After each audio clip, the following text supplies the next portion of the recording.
Okay, so I'm Mr. Beat. Thanks for joining me tonight. Today is the National Day of Mourning for the late President George H.W. Bush, the 41st President of the United States. And he died last Friday night.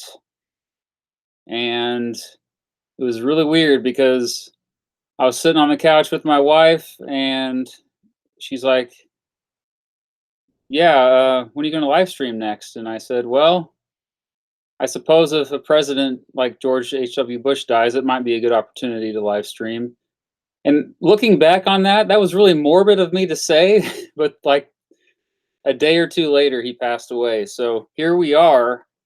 And I do think it is important to process, to reflect on his life. Of course, the internet was going crazy about his legacy immediately after his passing, and it's just like, come on, people saying some horrible things, and in general, society's pretty good about being reserved about negative things about people who have recently died. Uh, letting time pass before you start to make any sort of moral judgment on somebody who was famous who passed away, but some people just go right for the jugular, and you say, "Oh no, he was a war criminal. He was a horrible person," right after he died. I think his legacy is definitely mixed. I think there's good and bad. So we're going to look at that here. I'm going to talk for probably at least 15, 20 minutes or so. I'll try not to ramble on too much, and then I'll take your questions and comments. I want to first of all make sure this is working okay. So I'm gonna check my Twitter feed and everything and make sure that's uh, yeah, it says it's streaming. There I am. I have my I'll check my Twitter feed and everything. Yeah, whoops, there you heard me. I have my song I made about him. You might hear that in the background now. I made this song back in 2012, I believe. Um, and it's just like all my president songs. It's just meant to highlight the highs and lows of his not only his presidency but his life. I'm fascinated by presidents. I've always been fascinated by presidents. The big reason why I think is because these are just ordinary people in many ways that are elevated to such a powerful position. Um, yeah, sure, a lot of them have wealth and power beforehand. You don't just become president being a nobody. Uh, but that said, it was really powerful today watching the funeral, watching former presidents all sitting together awkwardly side by side at the funeral of George H.W. Bush. Um, the body language really said a whole lot, but really for the most part, it is pretty weird to see. It makes sense, but because there's that camaraderie, camaraderie. Did I say that? Oh my gosh! When you are somebody who went through something that very few other people went through that was very stressful, usually you get along with them. Like, oh yeah, you get me because you went through this. And so former presidents do tend to get along throughout American history. But yeah, like seeing them kind of shake hands, and even President Trump, going over and greeting President Obama there. Of course, um, the Clintons were a little bit further down. I think Bill shook his hand, but uh, Hillary just kind of stood straight or sat straight forward and didn't look over. I thought that was kind of funny. The eulogy by George W. Bush, of course, the son of H.W. It was pretty good. If you didn't catch the eulogy by Bush, I was very impressed. I mean, it was he had me about in tears by the end of that thing, which I didn't know George H.W. Bush personally. I don't know these people, but he did a good job. So that was impressive. Um, but back to the legacy of George H.W. Bush. Again, our 41st president, but let's go back to his throughout his whole life, the highlights of his life. He had a very impressive biography. All right. He was born in the 20s. He, of course, then his formative years through the Great Depression. Although, that said, he was born into a well off family. The Bushes were pretty well off. He was privileged growing up for the most part. Was on the track to go to Yale. Like did well in school. He got a little sidetracked though when the attack on Pearl Harbor happened, and he immediately enlisted, joined the Navy, became a pilot, and wrote down he served in 58 combat missions. And many of you already know that his plane was shot down. And in fact, I think it was shot down more than once, but one time was notable because of just how lucky he was to survive. And it was really a life changing moment that he narrowly escapes death. And he's like, maybe I need to have a higher calling here with what I want to do with my life. But yeah, he was a war hero. I mean, you cannot deny that.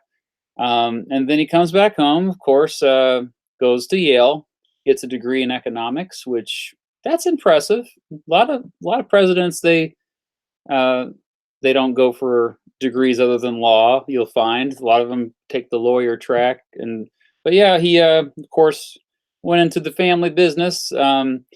He did inherit a lot of wealth, and he started an oil company. His family to Texas, and of course, his family. Some of those members later became famous, and this is why we call the Bushes a dynasty.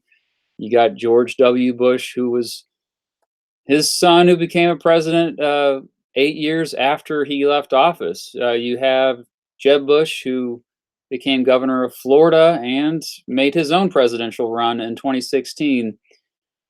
So yeah, six kids. One of those kids passed away uh, when she was just 3 years old. That was pretty traumatic for George H.W. Bush.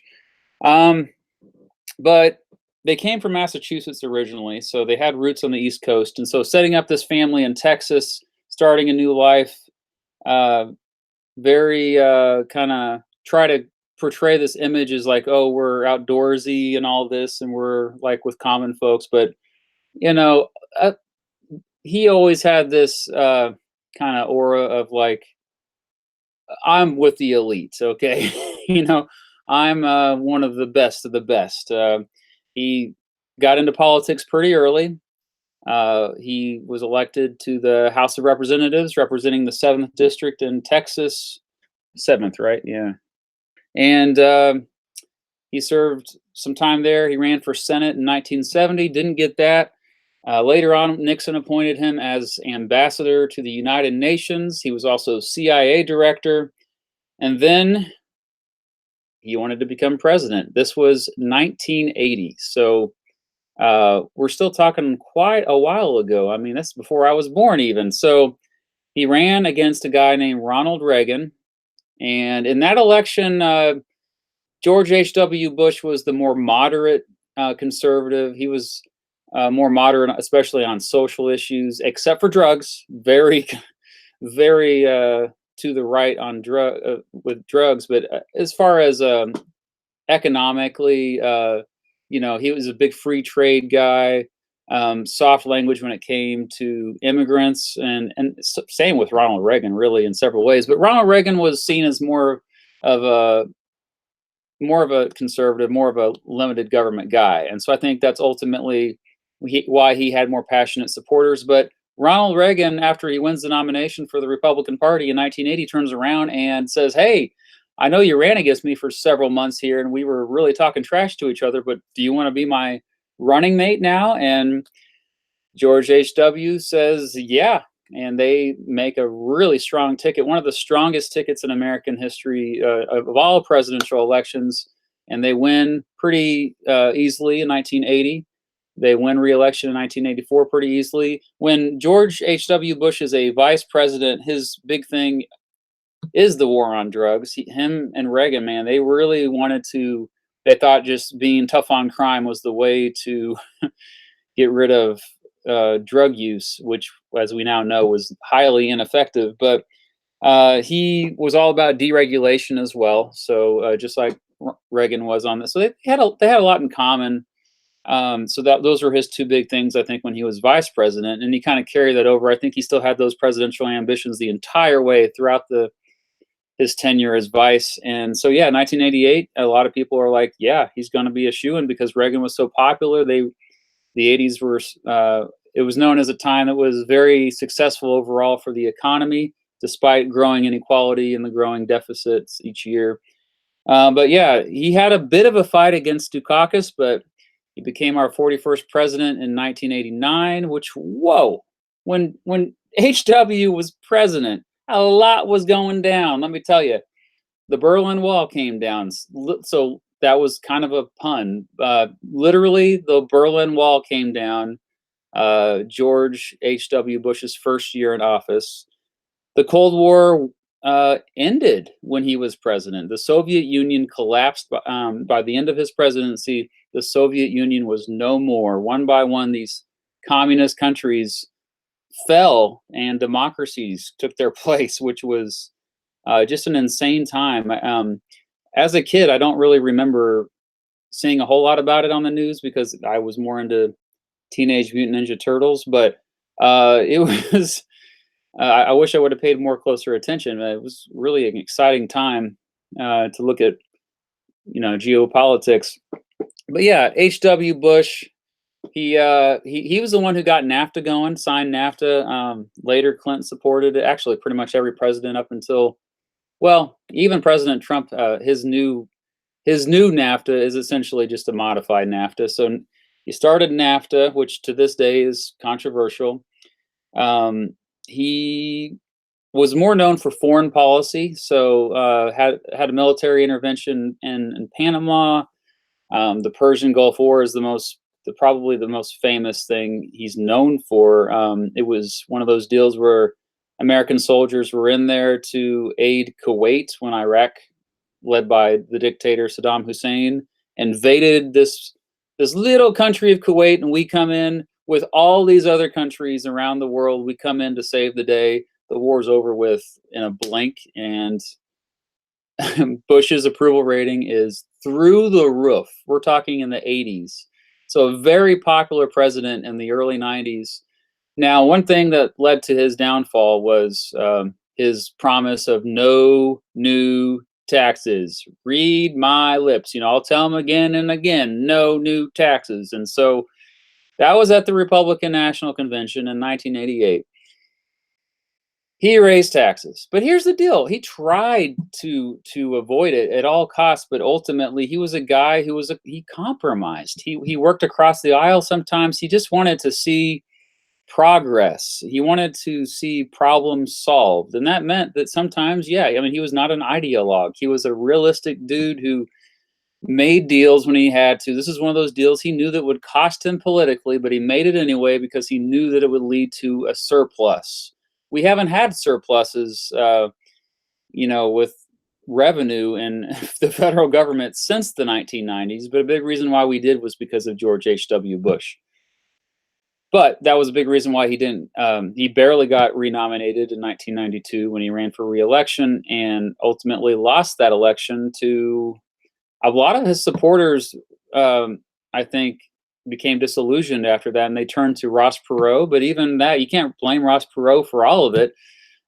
Bill Clinton won that election in 1992, and so he was our last one-term president. I mean, it's up until we'll see if President Trump gets reelected. But yeah, like after HW left office, he was kind of known for his humanitarian activities, kind of like Jimmy Carter has been all these decades. Speaking of Jimmy Carter, also at the funeral today, also 94 years old. In a few months, he will be the oldest living president in American history if he makes it past September. Gosh, this is really weird to talk about stuff like that. But yeah, just overall, I mean, my impressions of George H.W. Bush, he looks better now than he did, I would say, back in the 90s when I first. I mean, the biggest criticism I have about H.W. Bush is his kind of hard line on the war on drugs. Like, I remember him going on TV and saying, "This is crack cocaine," like, and scaring the living daylights out of people and treating it as these are criminals who use the drug. Like, these are the people that use the drug. You should be afraid of them. as a like instead of treating it as a mental health issue, which I thought he should have. And then like of course he had the opportunity at the end of the Cold War to kind of start to draw in the military, and he did maybe slightly, but not really. He kept those military bases open around the world. So did Bill Clinton right after him. They kept the empire, the quasi empire going. I know some people don't like to call it an American empire, but in many ways, we kind of do have one still to this day. And so the military industrial complex just kept on pounding along, and HW did nothing to stop it. Uh, that said, though, look at the difference between HW and his son, George W. Bush, in terms of military interventions. I think most people agree that HW was a bit more strategic and knew what he was doing. It's not a coincidence. Not that it was also the fact. I mean, look, HW, he was in combat. He served in World War II. I think presidents who actually have combat experience in war generally are better commanders in chief overall. I mean, Eisenhower, same thing. I think, there are exceptions maybe, but in general, the presidents who experience combat seem to uh, have, I think, a more honest and humble foreign policy, and not so reckless. I actually made a video about that. That's one of the first videos I ever made. I think it's the second video I ever posted on this channel, maybe third one. You can go back and watch it. Maybe I'll link it. All right. So yeah, again, so I think just to sum up, H.W. Bush, I think he didn't make my top 10 presidents, but I think he would be in the upper half. I think he was a classy guy. Some people would say he's part of the New World Order. He gave that New World Order speech, saying that he was somebody who wanted to strengthen the power of government and limit people's rights. And I kind of see where they're going with that a little bit, but ultimately, we shouldn't forget how presidents don't have as much power as I think we think they do. We like to think this one person has so much power, but a lot of times the system that they find themselves in is just so complex and just ridiculously big that one person can't really dramatically change it like we think. And that's why people constantly get excited about a candidate running for president, and then that their candidate gets elected, whoa, and they're expecting all these changes, and these just changes never happen like they envision. So I'm going to go ahead and go to the comments here. I've been going on for 17 minutes. It looks like we have a little bit going on in the chat here, so I want to make sure I catch all of it. All right. Looks like we got a Poland ball of space had a super chat. So Poland ball of space says, I had the honor of going to his public funeral. No matter what you think about him, he should be respected for serving our country faithfully. Well put, Poland ball of space. Yeah, a dedicated public servant. You may have disagreed with him on issues, but there's no doubt that he was a classy guy and somebody who served our country well in many ways. And I've already seen comments like war criminal. Well, you could make that case about every president in American history. You really could. Like, so when we just throw out these labels, I don't know. I think it's a little reckless because, like, what do you mean by that? I mean, I definitely would say that some presidents that label is more accurate than others. All right, so I'm starting to scroll down. I don't think there's any more super chats. So, but thank you for the super chat. So I'll start back at the top here. We had some. Let's see here, Norman. Hey, Norman. My take on Bush Sr. as a 16-year-old, humble yet out of touch, supportive of Just Cause and Desert Storm, yet opposed to what he said about The Simpsons. That's another example of how he leaned to the right pretty hardcore when it came to moral issues, I guess, or for lack of a better way to put it.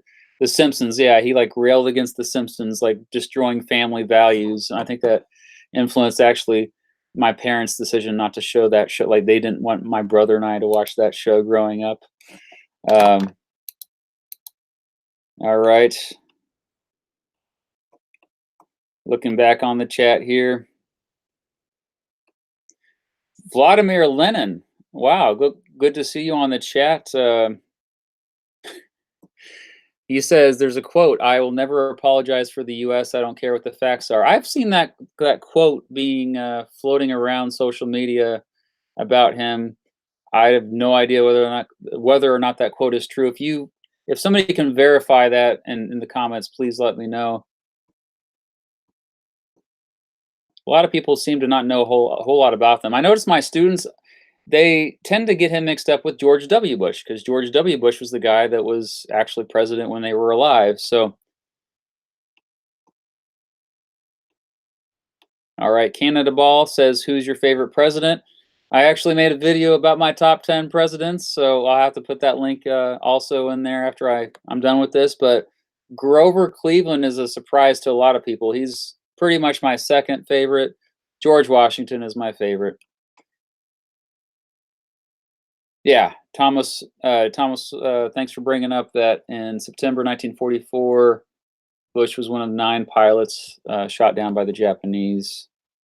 The other 8 were captured by the Japanese, taken to the island of Chichijima. I think that's how you pronounce it. They were tortured, murdered, and had their livers eaten. Ooh, kids, you might want to put the kids away with it. Bush was the only one to be rescued. Yeah, so those are the details I was searching for earlier.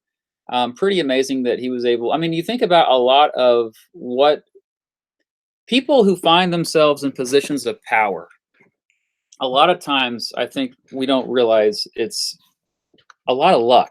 Like, think about how the fact that I've made it this far in life. Like, I've made it 37 years now, and I'm still alive. Like, whoa.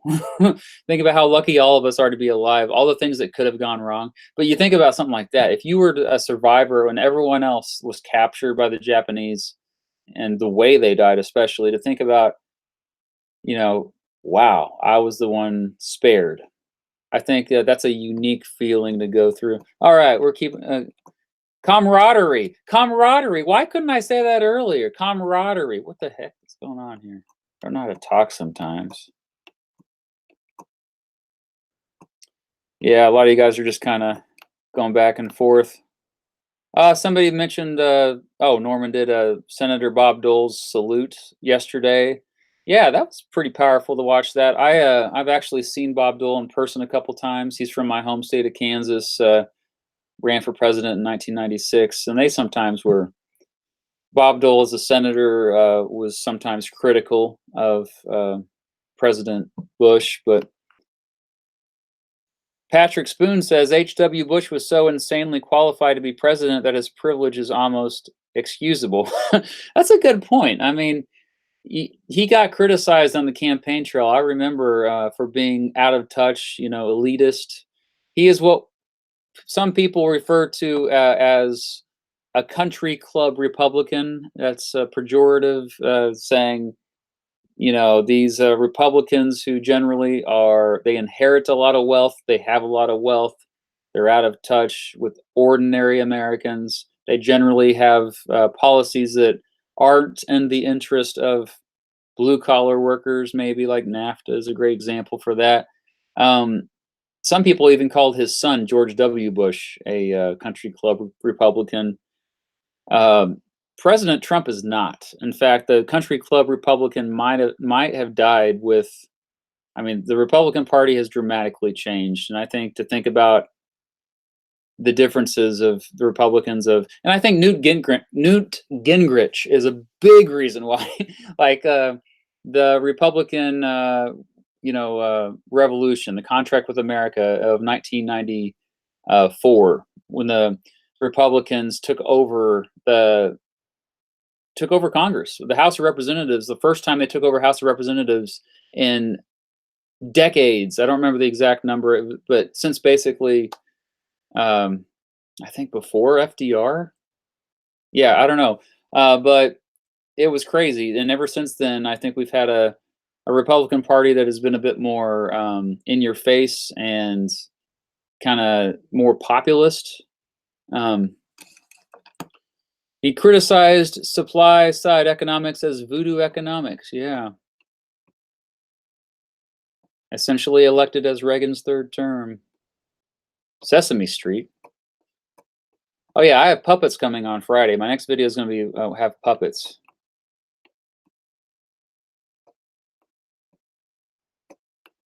A lot of facts on here. Uh, let's see here. I'm trying to see if there are any questions, but if not. Oh, Patrick Spoon, but here's where I lose my H.W. Bush was at the vanguard of the current neoliberal order which succeeded the Cold War. Yeah, I brought this up earlier.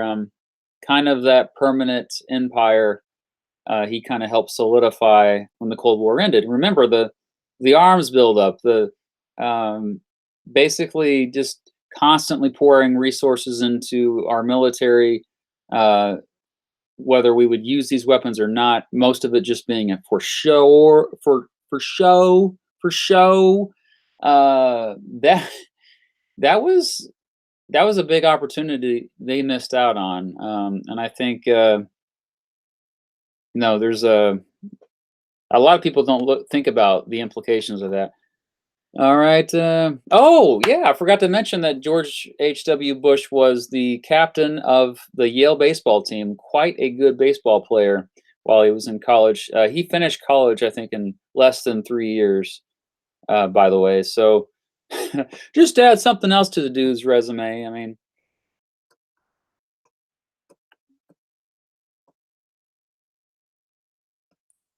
so a lot of you guys started talking about Trump. He wanted to see a new global order which enriched those who were already highly successful. Yeah, the voodoo economics thing, I think, I mean, I teach economics. When politicians talk about tariffs and protectionism, I get a little uneasy. I cringe a little bit. That's so old fashioned. It's just seems a little, um, I don't know, unrealistic. Yeah, yeah.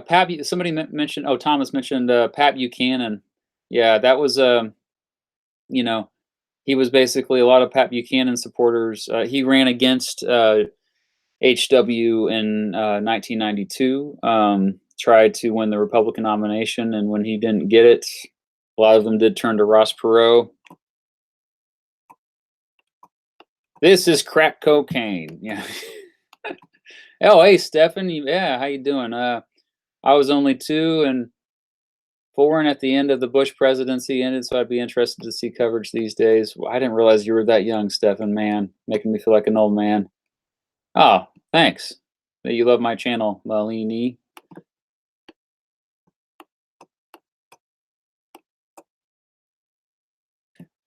Yeah, Bush being our last combat veteran president is very important. Okay, yeah. I think you can't discount that. I think somebody who experiences combat, I think mad respect for that. Oh, here's a question. Let's see if it's appropriate. No. Would you Yeah, it's just not something I'm going to answer. No. Did you know that John Tyler has 2 living grandsons? Are they still alive? I knew they were alive a few years ago. There was a story about them. Norman says, "What was your favorite moment of the Bush senior presidency?" I think when he was some of his meetings with Gorbachev were probably the best moments, just to see that yeah, the Cold War was over, and although some people say it started up again with Putin, Putin did not like the way that went down in the early '90s, late '80s. Ah, casual historian Grant, welcome. Thank you for finding the statistic on that. 1931, I knew it was FDR. The Republicans controlled Congress for a total of 4 years between 1931 and 1995. Yeah, pretty crazy. Do I remember Lucas asked, do I remember the election of 1988 or 1992? I vaguely remember 88. I remember seeing part of the debate on TV, and I think we talked about it when I was in kindergarten or something, or whenever grade I was in. But 1992 was the first one I really remembered, and I got into it because I thought it was so cool that there was 3 candidates, and now everybody was seemed to be more into the election overall. All right. Hey, greetings from Argentina. Woohoo. Yeah, that's LEC Argentina. Who's your favorite Bush Oh, I'm skipping over presidents here. Sorry. Somebody said I used to smoke crack with H.W. Bush. Okay, well, I don't know. You need to provide me evidence that this actually happened. Do you think that Beto O'Rourke should run for president? Yeah, yeah. Connor, what the is this? Why isn't my recommended? Because I'm awesome. Because I'm better than Mr. Beast. Mr. Beast is my son. Who is your favorite Bush political family member?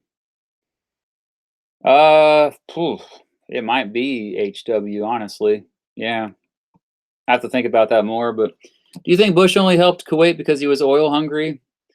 I think that might have helped a little bit. But the difference between 2003 and 1991, 1991, remember, is the first Gulf War, the Persian Gulf War. 2003, the Iraq War with Bush Jr. W. And the difference, mostly, that I think that really sticks out is the second war. It was mostly just the United States fighting that war. We had a little bit of help from Britain, maybe a couple other little bit from other countries, but it was mostly just the United States. With Kuwait, the Persian Gulf War, it seemed to be a lot of the world was on the same page, and that I think that was really powerful. That's a big difference for me, is why that might have been more justified. Yeah, Lyndon B. Johnson had an amphibious car. He did. Drove it into a lake often to freak people out. Is Putin a dictator? Because I don't know the term lengths over there. He nominally is not a dictator, but effectively is a dictator. Um, I think it's safe to say that. I mean, yeah, they have elections in Russia. Elections, kind of like we have elections here. We don't. We have democracy here too. What do you think? Who would win World War III if it happened? And how George Bush knew that keeping Saddam in power was more stable for the Middle East, unlike his son. Great point, Landon. I think that was another way that kind of you saw the wisdom of HW. Um, I think when World War III, if it happened at this point, you're going to have to define who's on what side. Are we talking NATO versus a coalition of other countries? I think NATO would be pretty powerful, but I think that would be a big reason why a World War III would happen would be NATO got involved. It's it's a little scary, but all right. Let's see here. We've got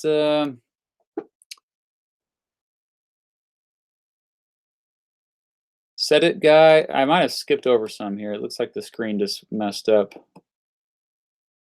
Yeah. What do you think about George H.W. Bush's vice president? Jacob asked that. That was Dan Quell. I thought he was not the brightest guy from everything I saw. Kind of not really somebody that I think would have ever made a good president. All right. Stefan says, "Do you know what the modern, more populist Republicans think of Bush Sr. and his legacy?"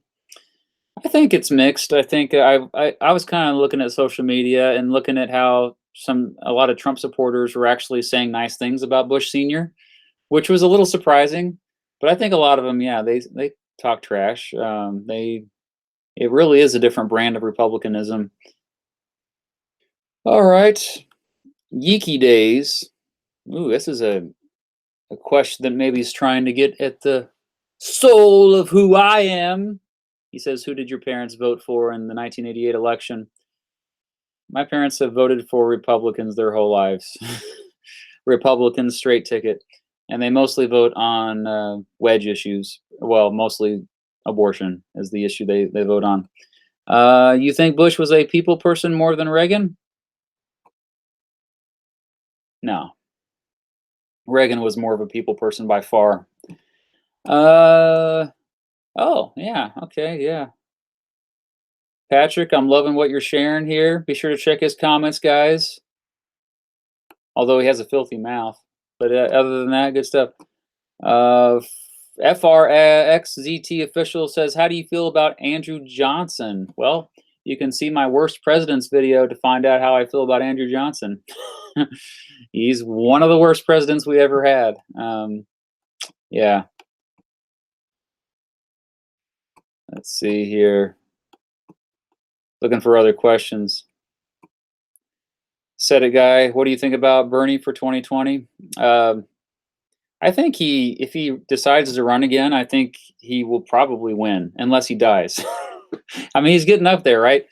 Uh, yeah, no, Bernie. I mean, I think he polls more favorably than almost any other politician out there. So, a lot of Trump supporters actually were Bernie supporters. People always forget that. I think, I think Bernie has a lot to like. There, I mean, obviously on economic issues, I don't agree with him on everything, but all right. I know. Sal 14 Rock says now I want a Mr. Beast collaboration. Let's make it happen. It's up to you. Share this video with him. Let's make it happen. All right. I think I already read some of these. Okay. Dr. Sebastian L. Gorka, Stupid Liberals. That's the name of your username. Are you a Republican? I live in Topeka. What do you think about Chris Kobach losing? Although I am significantly to Kelly's left and find many problems with her, she at least would fund public schools. I'm not affiliated with any political party. I will tell you that a lot of teachers were worried about Kobach because of public school funding. So yeah, we'll just leave that at that. Grant, casual historian, has another fun fact. Trump Pence was the first successful Republican presidential ticket to not include the names Bush or Nixon since Hoover won in 1928. That's correct, and I actually put that in one of my presidential election videos, which you should totally check out if you haven't seen them all. Jacob Luna says, why did George B. McClellan lose the 1864 election? Because he was running against Abraham Lincoln. That's why. I think there's a bunch of little reasons, but the war was starting to go better. That was the main reason, I think. Oh, we got a super chat, Journal Wright. Thank you for that. And he says, or she says, do you agree with Rush Limbaugh that the outpouring of George H.W. Bush is phony, considering that he's a one-term president? I think no. I mean, I think it's not phony. I think what happens when people die is we remember the good about them. You don't see eulogies where they just, well, for the most part, you don't see eulogies where they're just like, yeah, this person was a complete jerk. He basically never helped out with anything. He was a bum. He never ever came to visit. Completely blew me off when no. People always remember the good after they die. Like I see this on social media. Actually, my brother's childhood friend just passed away today, and it's I can't stop thinking about that either. But all of the people post, and they're posting all the wonderful memories they have about him. That's the way it should be. When we look at history, I think it's just probably it's more tasteful just to let's just wait a little bit before we start talking about the negative stuff, because people do need to grieve. And if you're sitting there trashing somebody right after they die, I don't care how famous or powerful they are, their family's going to see that. They're going to at some point, and I don't know, probably not the classiest thing to do. All right, sorry. What do you think about? What's your feeling on adding real history into fiction, and is it a 100% need? I think it's okay. I think if they do that, though, make sure you get it right. Um, Thomas, you're just bringing these president facts. I knew I can count on you for that. Theodore Roosevelt became blind in his left eye during a boxing match in the White House in 1905. All right, I'll take your word for that one. I never heard that one, but I would believe it if it's TR. Let's see here. Demetrios B says Michael Bloomberg 2020. I hope not. Oh, we got some super chats. Okay, Gold 818. Thank you. Yeah, do you think the rise of Zionism and anti-Semitism would lead to a split in the Republican Party? I think Zionism. Here's the deal: most Republicans are very pro-Israel. Okay, the Israel lobby is pretty cozy with the Republicans. Doesn't matter if it's the populist Republicans or the establishment ones. The anti-Semitism, I think, is still pretty on the fringe. I think it's all the anti-Semitism that you see on the internet is concentrated on in the comment section of my anti-Semitism video. Maybe I shouldn't call it anti-Semitism video. I get a lot of crap for that. The prejudice against Jews video. That's what I'll call it. That's where lots of this hatred is, and it's very sick. So you should go to that video and I don't know, just try to downvote these comments, these horrible comments. I haven't deleted very much on there just because it's kind of overwhelming. I try to just avoid that video. All right. Thanks, Journal Right. You have another super chat. Thank you. Do you think George H.W. Bush is responsible for the economic growth of Texas? By the way, I'm a 32-year-old male from Baltimore. Okay, so yeah, outsider perspective of Texas. I don't know enough about that, but I mean, if you start an oil company in Texas, you're you're helping the economic growth there. I do think it's having politicians experience at least some kind of success in business is definitely something that helps them be a better leader and overall and kind of have better economic vision. I'll leave it at that. Yeah, I hope that answers your question. All right, Kyle. Yeah, Kyle Williams, super chat. Can we get some love for Dana Carvey's George H.W. Bush impression? I remember that. And Bush's great sense of humor in appearing alongside him on SNL. Definitely. Dana Carvey was a genius when it came to impressions, and just he was a funny guy. He still is a funny guy. He's still around. He's still performing. Of course, I loved Wayne's World. But yeah, if you watch Saturday Night Live in the 90s, he would do that his HW impression among many others. And was it after I think, yeah, if I remember correctly, after the 1992 election, H.W. Bush did join Dana Carvey's right next to him. Yeah, I remember seeing that live. Saturday Night Live. Yeah, it was really good. And you know what? W. Bush had a great sense of humor. He still does as well. I wanted to mention how George W. Bush, not only did he give a great eulogy, he also snuck candy to Michelle Obama again at the funeral today. Check it out if you haven't seen it. I tell you, I've criticized W. Bush so much in the past, but just seems like a guy you'd want to hang out with and be friends with. I mean, all right, back to the other questions. I'm trying to catch as many as I can. Sorry if I skip over some of these. Knowing Better is with us. And John Green is with us? It's probably not the same John Green. But Knowing Better says, was voodoo trickle-down economics a good plan or not? Did we give it enough of a chance? Should we move towards it or away from it? I think that, trickle-down economics really isn't, if you ask any economist, it's not a real thing. More accurately, it'd probably be described as a supply side. So I think HW was right calling it voodoo because it wasn't real. It didn't actually function like that. The idea is supply side, meaning you increase production. And there's some merits to that. It's a very kind of classical liberal idea, but I think the Keynesians won, man. I think as much as I really love the Chicago School of Economics and Milton Friedman, I think there's still a lot of great ideas there. Our economy functions because people spend money. All right, so I think HW was right. I mean, we've tried supply side economics, and the kind of the biggest legacy of it is just growing wealth inequality. And I want it to work. I like investing more in on the production side of things, but yeah, the wealth inequality has gotten so bad that it's even got me really interested in universal basic income, which Knowing Better should do a video about.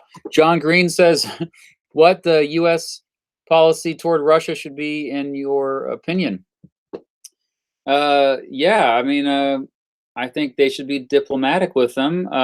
Continue to. I like the diplomacy. I know that there's been meddling in elections, and that should be investigated entirely as it's been already. But for the most part, I think I'm not a big fan of sanctions, honestly, because sanctions tend to just hurt ordinary people. It doesn't hurt the powerful people, and so I think it's more effective just to have economic freedom for everybody, and then as far as diplomacy, working out other deals. Like, but when it comes to sanctions, I mean, these people in power don't give a crap if some of these dictators. They don't care if some people in their countries are starving. E pluribus unum. Yeah, glad you joined us. What are your thoughts on Richard Ojeda? I've told Knowing Better this. Richard Ojeda impresses me. He impresses the heck out of me. Yeah. All right. Going down here. Sorry if it's a little slow. Oh, yeah. Thanks for sharing, Mrs. Beat. Hey, Shannon. All right. Yeah. The playlist for my presidential election videos. Oh, Devin says, what do you think about Chester Arthur? I also have a song about him. I have a song about all the presidents except for President Trump, which will come after he's out of office. But yeah, Chester Arthur. One thing I noticed when I researched him for that song is that, you know, he was kind of sneaky, powerful. Like he did a lot of behind the scenes stuff. So when we think about these 1880s, 1870s through 1890s presidents, all the hair presidents with the beards and the crazy bring back the beards politicians. But yeah, Chester, I think he kind of it was more of the illusion that he wasn't doing much, but he's one of those guys that was very entrenched in the political system. Um, for the most part, though, I think he was somebody who was a pretty straight line Republican. In the same vein as Abraham Lincoln. All right, we're gonna go for about 15 more minutes. We'll go till 10 o'clock because it's a school night. Richard Ojeda, Spencer, just Google him, man. Yeah, Grover Cleveland, Thomas. Share all the Grover Cleveland facts. And Chester Arthur was known as a dandy and owned about 80 pairs of pants. Dandy, huh? Not linking that video. Okay. Thomas says that James A. Garfield was ambidextrous. Well, I actually sang that in my song about him, just saying. Define dandy. Carter 2020. Which card are you talking about? Yeah, I think James Garfield would have been a very fine president. Oh, okay. Some of these questions are repeats. All right. Tovar says, Mr. Beat, have the parties switched once more? I've noticed that there are new types of conservatives and new types of progressives. Dang straight, we have some factions again. I think we have the pretty large and growing faction in the Democratic Party, which is kind of the Justice Democrats that,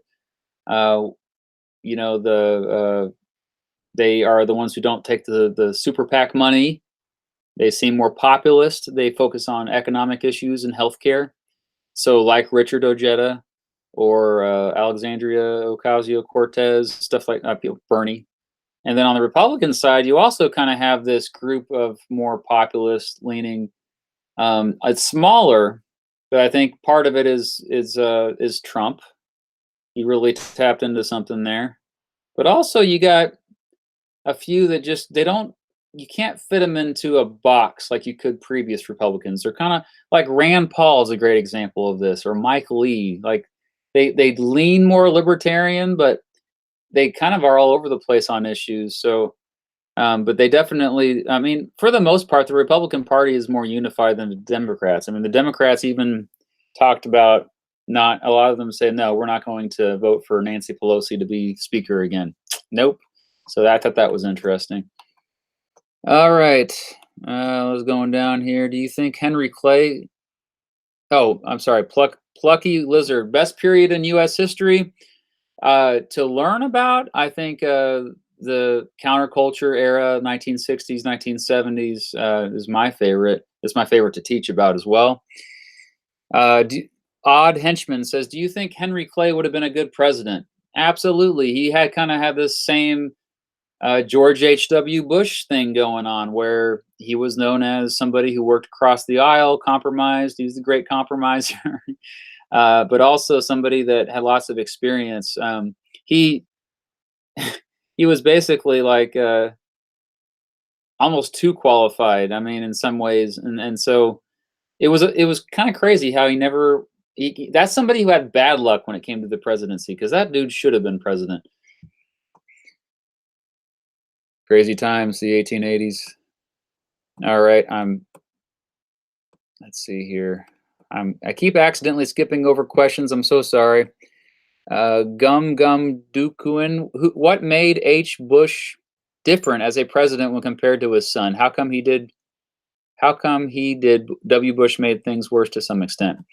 I kind of covered this earlier, but just to briefly reiterate that Bush Senior seemed more. He had more wisdom when it came to foreign policy. I think you could tell that he kind of had more of a vision. He also was, I think, more realistic and pragmatic than his son was. All right. Oh, we got message just being deleted. Better watch out. Behave yourself. Behave yourself. Mr. Beat, can you say some of your Hotline Bling parody? Treaty Versailles Bonish Hitler. I don't know. I don't want to sing that whole thing. Your thoughts, LQ Mikey says, your thoughts on HW's moral character rank. I think he had good morals overall.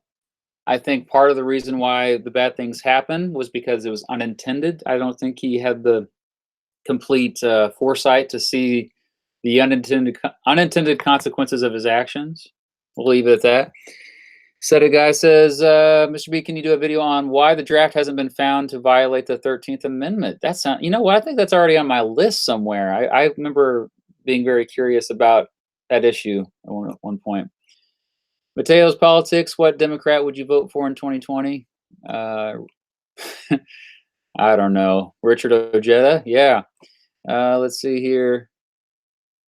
Gum Gum Du Kuen says, what made H... Oh, I already got your question. Yeah. Some of these are repeats, it looks like. And I scrolled back up and I went backwards. All right. Patrick, again, in the vein of the Clays and Bushes, how about the Lodge family? Yeah. Definitely kind of another interesting family that had a lot of power. I don't know if you call them a dynasty or the Clays. I don't know if you call that a dynasty like the Bushes. That's another weird thing to see today. Is there's only been two cases in American history where you had the father was a president and a son was a president. So you had John Adams, the second president, his son John Quincy Adams, the sixth president, who also served just a single term. So did John Adams, and then Bush Sr., the 41st, and then the 43rd Bush Jr., who served two terms. But seeing that funeral today, it was just weird to see, like, giving the eulogy of former president as well at the funeral of a president. That's never happened.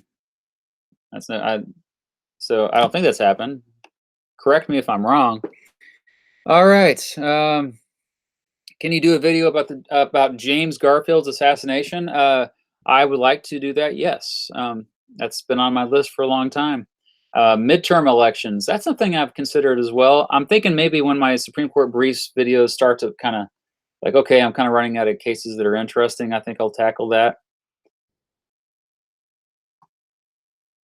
All right. Mr. Beat, are you from Springfield? Everybody's from Springfield.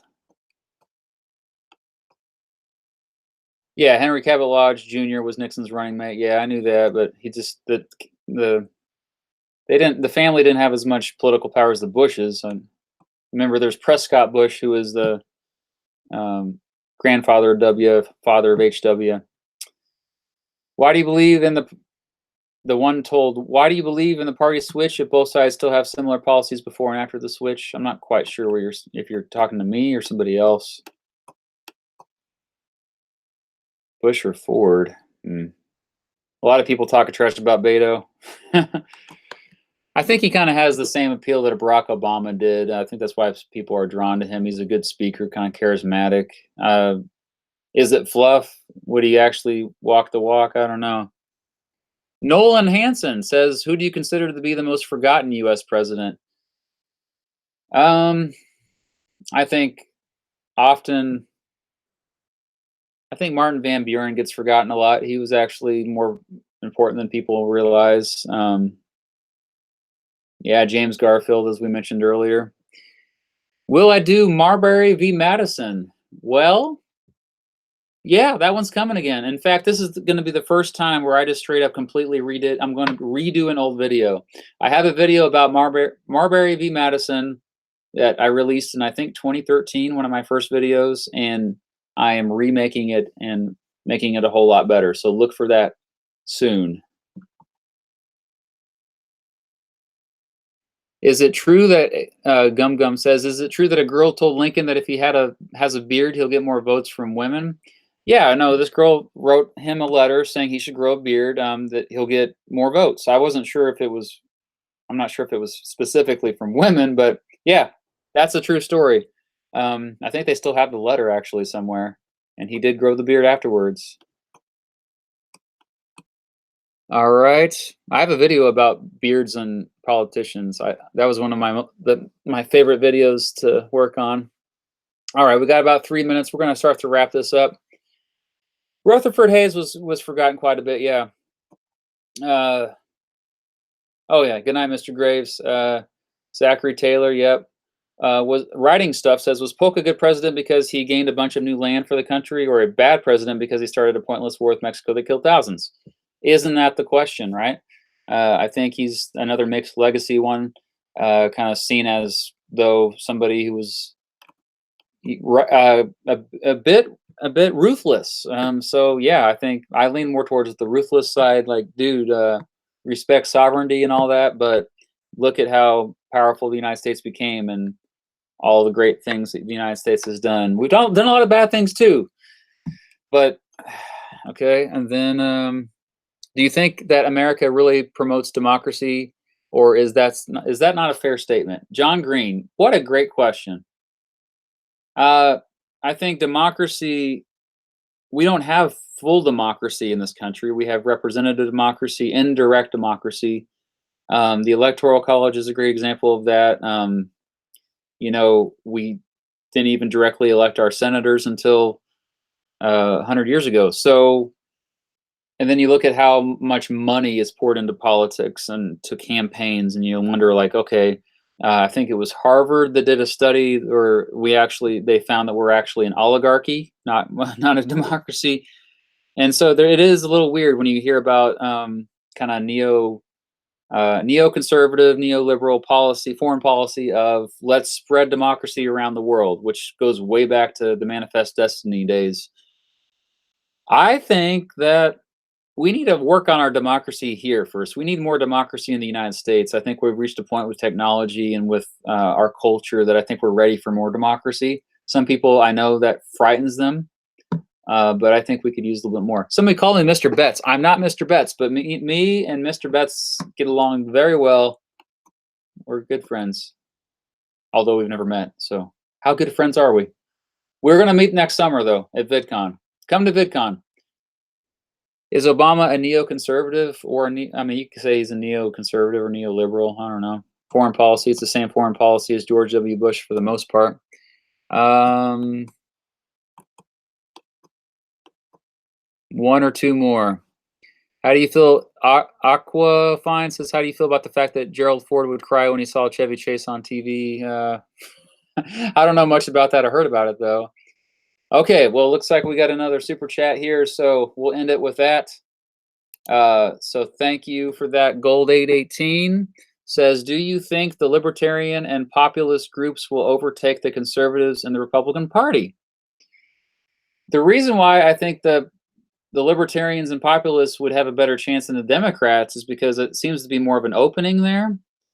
The Republicans are just so unified when it comes to a lot of legislation right now and their support for the Trump administration. So unless you see some major changes in the Republican Party in terms of that legislation and support for Trump, not really. I mean, people always assume that libertarians only find their way to the Republican Party, but no, I think a lot of them also find their way in the Democratic Party, and there might be openings for them there as well.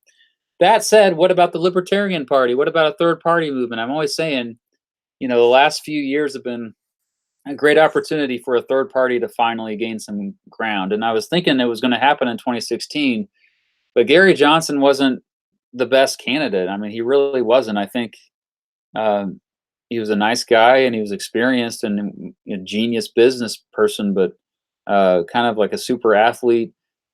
But he didn't have it. And when I say it, I mean it with a capital I. That was kind of missing, and that's why there's certain candidates you kind of got to find that kind of fit that, so that people can be kind of, you know, get all tribal and get glued to this candidate, which I think is not healthy behavior, but it happens. Okay, so thank you guys. I think I'm going to wrap this up. It's been an hour. What do you think, Ulysses Grant? What do you think about George H.W. Bush? He's just shaking his head yes. Thank you for your service in World War II. I think, yeah, it's important to remember that legacies are nuanced. I think that certainly George H.W. Bush is not a saint nor a sinner. His legacy is somewhere in between. I think we should really focus on the positive things that he did right now. Look at um, what he did accomplish in his 4 terms or 4 years, 1 term. Um, and yeah, if you haven't, I'm glad that actually a lot of people are getting more interested in him because he was one of those. I think he might be one of those presidents that does get forgotten in history. But I do think there's a lot that we can take away from his presidency. All right, then. So before I say goodbye, my next video is one that has been a long time coming. I'll go ahead and tell you what it is. Drum roll. It's going to be a video trashing the Electoral College. And I've worked a lot this past week on this, trying to finish it up before Friday. I did finish it and just need to, add some subtitles and all that, and it's good to go. So look for that on Friday. My epic, in fact, it's 19 minutes long, a video trashing the Electoral College, which you shouldn't be surprised of my disdain for the Electoral College. If you've seen my presidential election videos, you already know how much I don't like it. And it's an opinion video, so I'm a little nervous about it. I don't like to give my opinion too much in those type of videos. I give my opinion here all the time in live streams, but that said, I do feel like I do a good job explaining what the Electoral College is first before I give my opinion. So hopefully teachers can actually use it in their classroom too, or maybe to add some balance by showing other videos to complement it. But yeah, regardless, it's a pet project of mine. I hope you like it. Thanks for tuning in tonight. And thank you for all the questions in the chat, and especially the super chat folks. Have a good night, and we will see you later.